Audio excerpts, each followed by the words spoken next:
नमस्कार दोस्तों, मैं प्रिंस यानी आपका स्वागत करता हूं हमारे चैनल लर्न एंड ग्रो में। आज हम बात करेंगे वर्नियर स्केल क्या होता है। इससे पहले हमने प्लेन स्केल के बारे में पढ़ा, डायगोनल स्केल के बारे में पढ़ा और कंपैरेटिव स्केल के बारे में पढ़ा।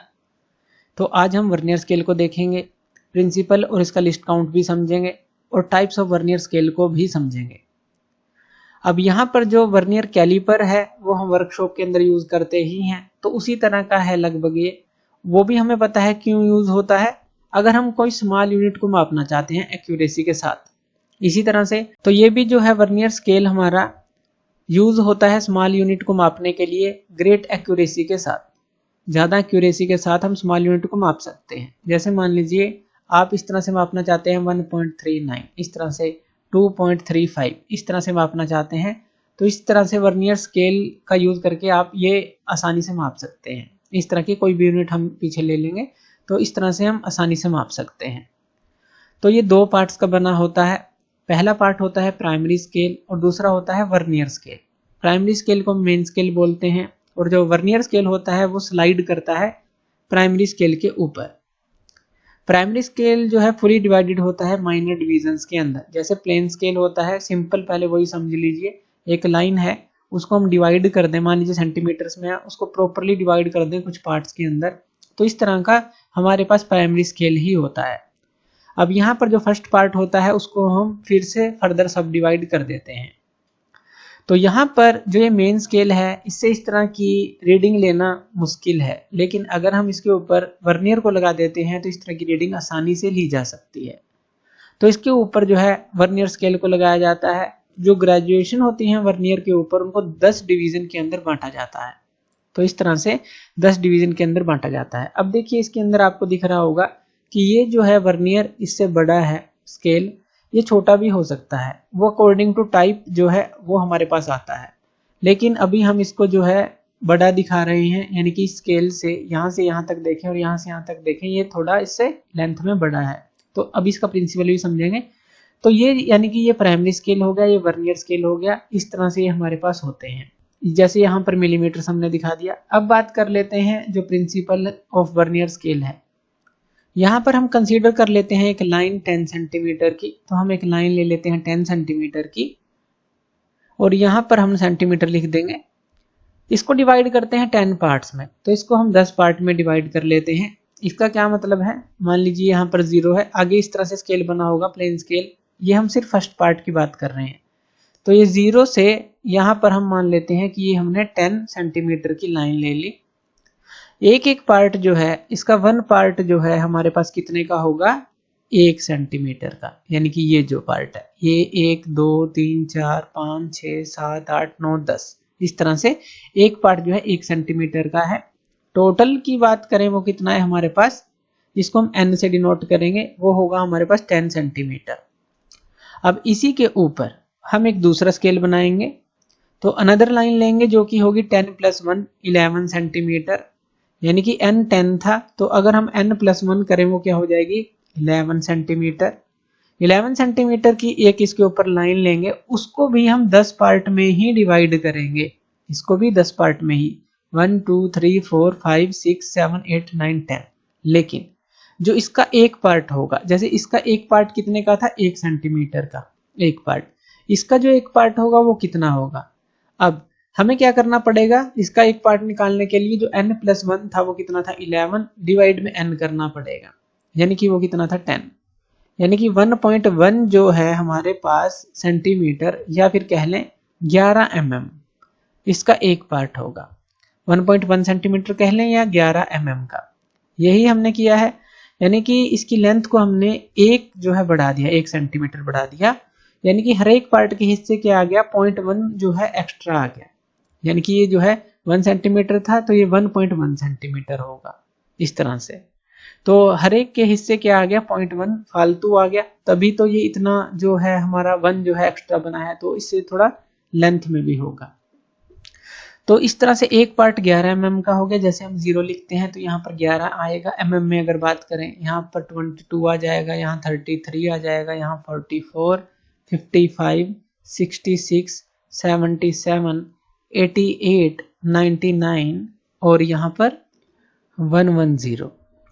तो इस तरह से हमने यहाँ पर देखा कि इस तरह से ये पार्ट जो है हम लिखते हैं और काउंटिंग हम कहाँ से कर रहे हैं, 0 से लेफ्ट की तरफ कर रहे हैं। ये फर्स्ट पार्ट मान रहे हैं, यानी कि यहाँ पर इस तरह से एक लाइन लगा लें। आगे ये सारा स्केल है, जिस तरह से हम प्लेन स्केल को बनाते थे, ये जो है नीचे वाला आगे पूरी है लेंथ में, ये इस तरह से है जैसे प्लेन स्केल हम बनाते थे। ये सिर्फ हम फर्स्ट पार्ट की बात कर रहे हैं इसके प्रिंसिपल को समझने के लिए। तो ये हो गया। यहाँ पर हम दिखा देते हैं कि ये जो है मिलीमीटर्स के अंदर है, तो ये मिलीमीटर्स में आ गए। तो यहाँ पर हमें 10 पार्ट करने हैं, ये याद रखना है। और जो डिफरेंस होगा बिटवीन प्राइमरी स्केल डिवीजन और वर्नियर स्केल डिवीजन वो होगा 0.1 सेंटीमीटर के बराबर, अगर फर्स्ट पार्ट की बात करें। जैसे यहाँ पर क्या है, 1.1 सेंटीमीटर था, 1.1 सेंटीमीटर, यहाँ पे कितना था, 1 सेंटीमीटर, यही था। तो इनको घटाएंगे तो ये क्या आ जाएगा, 0.1 सेंटीमीटर। इसी तरह से नेक्स्ट के लिए देखेंगे वो क्या होगा हमारा, 0.2 सेंटीमीटर। नेक्स्ट के लिए देखेंगे वो क्या होगा, 0.3 सेंटीमीटर। तो इस तरह से जो डिफरेंस है, अगर हर एक पार्ट का हम देखेंगे इस तरह से वो हमारे पास आएगा। तो ये क्लियर हो गया होगा आपको कि इस तरह से काम करता है। चलिए बात कर लेते हैं जो लीस्ट काउंट है वर्नियर स्केल का, वो क्या होता है। ये डिफरेंस होता है 1 प्राइमरी स्केल डिवीजन और जो 1 वर्नियर स्केल डिवीजन है उनके बीच का। यानी कि आप इसको ऐसे लिख सकते हैं, 1 MSD mean scale division minus 1 VSD यानी कि वर्नियर स्केल डिवीजन, इन दोनों का डिफरेंस होता है।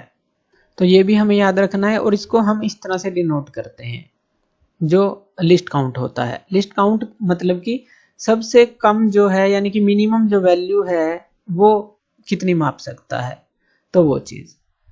अब यहाँ पर समझ लेते हैं कि ये कितने टाइप का होता है। तो ये हमारा मेनली 2 तरह का होता है। एक तो फॉरवर्ड वर्नियर होता है। फॉरवर्ड वर्नियर क्या होता है, जिसके अंदर जो लेंथ होती है 1 डिवीजन की, जो वर्नियर की, वो स्मॉलर होती है than the length of 1 division of the primary scale. और जो वर्नियर डिवीजन होती हैं उनको मार्क किया जाता है सेम डायरेक्शन में as that of main scale. जैसे मान लीजिए यहाँ पर हमने मेन स्केल ले रखा है और यहाँ पर हम वर्नियर स्केल ले लेते हैं। तो यहाँ पर लिख लेते हैं कि ये क्या है हमारे पास, मेन स्केल, और यहाँ पर ये क्या है, वर्नियर स्केल। अब यहाँ पर देखिए ये इस तरह से होता है, जैसे 0, 1 इस तरह से आगे चलता है। और यहाँ पर भी जो है रीडिंग जो होती है इसी तरह से मार्क होती है, इसी डायरेक्शन में मार्क होती हैं। जैसे एज एन एग्जांपल ले लें, जैसे 0, 1 लिखा तो 0, 1, 2, 3, 4, 6, 7, 8, 9, 10 एग्जांपल ले रहे हैं, कोई यूनिट नहीं ले रहे, कि समझने के लिए कि जैसे 0, 1 है यहाँ तक, इसी तरह से इसी डायरेक्शन के अंदर इसके अंदर मार्किंग होती है वर्नियर स्केल में। और जो इसकी लेंथ होती है, यहाँ पर देखिए जो फर्स्ट पार्ट है छोटा है, सेकंड पार्ट जो है छोटा है, यानी कि ये जो पार्ट होते हैं ये छोटे होते हैं। तो मान लीजिए आप इसको 10 सेंटीमीटर लेते हैं तो ये जो है इसके 9 जो है इसके हिस्से पर टकराएगी। यानी कि अगर ये जो n है हमारे पास 10 सेंटीमीटर है तो ये होगा हमारे पास n-1, n-1 यानी कि ये 9 सेंटीमीटर होगा, जिसको फिर से 10 भागों में डिवाइड किया जाएगा, 1, 2, 3, 4, 5, 6, 7, 8, 9, 10। तो इस चीज को ध्यान देना है कि 10 भागों में तो डिवाइड रहेगा, लेकिन यहाँ पर इसकी लेंथ जो है छोटी हो जाएगी अगर फॉरवर्ड वर्नियर की बात करें। और जो डायरेक्शन है जो नंबरिंग की, डिवीजन की, वो एक ही डायरेक्शन में रहेगी। इसके विपरीत जो है बैकवर्ड वर्नियर होता है, जो ज्यादातर हम यूज करते हैं। Length of 1 division of the vernier is greater than the length of 1 division of primary scale.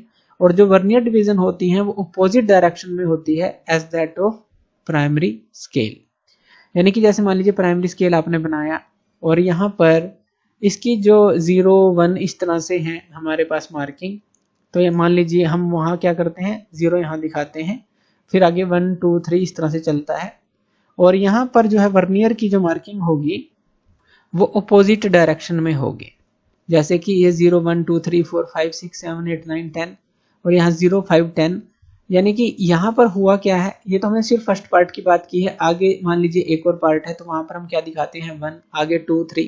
तो इस तरह से चल रही है नंबरिंग। ये तो फर्स्ट पार्ट को सब डिवाइड कर रहे हैं हम, तो इस तरह से नंबरिंग चलती है। लेकिन इसमें जो है यहाँ पर 0, 5, 10 इस तरह से चलेगी, यानी कि ये विपरीत चल रही है उसके। और जो फॉरवर्ड था उसमें क्या था, यहाँ से स्टार्ट हो रही थी उसी डायरेक्शन में जिस डायरेक्शन में मेन स्केल की डिवीजन थी, लेकिन ये उसकी उल्टी यहाँ पर मार्किंग होती है। ज्यादातर हम यही यूज करते हैं जो बैकवर्ड वर्नियर होता है। और यहाँ पर जो लेंथ होती है इसकी, वही हमने देखा था कि ये जो है हमारा, अगर फर्स्ट पार्ट की बात करें, ये कितने का होगा, 1.1 सेंटीमीटर का। अगर हम इसको 10 सेंटीमीटर की मान लें तो ये जो है हमारे पास, मान लीजिए n जो है 10 है, तो ये जो होगा हमारे पास ये क्या होगा n+1 यानी कि 11 सेंटीमीटर लेंथ का होगा। फिर उसके 10 पार्ट किए जाएंगे जैसे कि हमने समझा था। तो यहाँ पर सीधी सी बात है, बैकवर्ड के लिए n+1 होता है और फॉरवर्ड के लिए n-1 होता है। ये जो लेंथ होती है, यानी कि यहाँ 11 सेंटीमीटर अगर हम लें तो वहाँ जो है ये 10 सेंटीमीटर होगी तो 9 सेंटीमीटर होगी उसके लिए, फॉरवर्ड के लिए।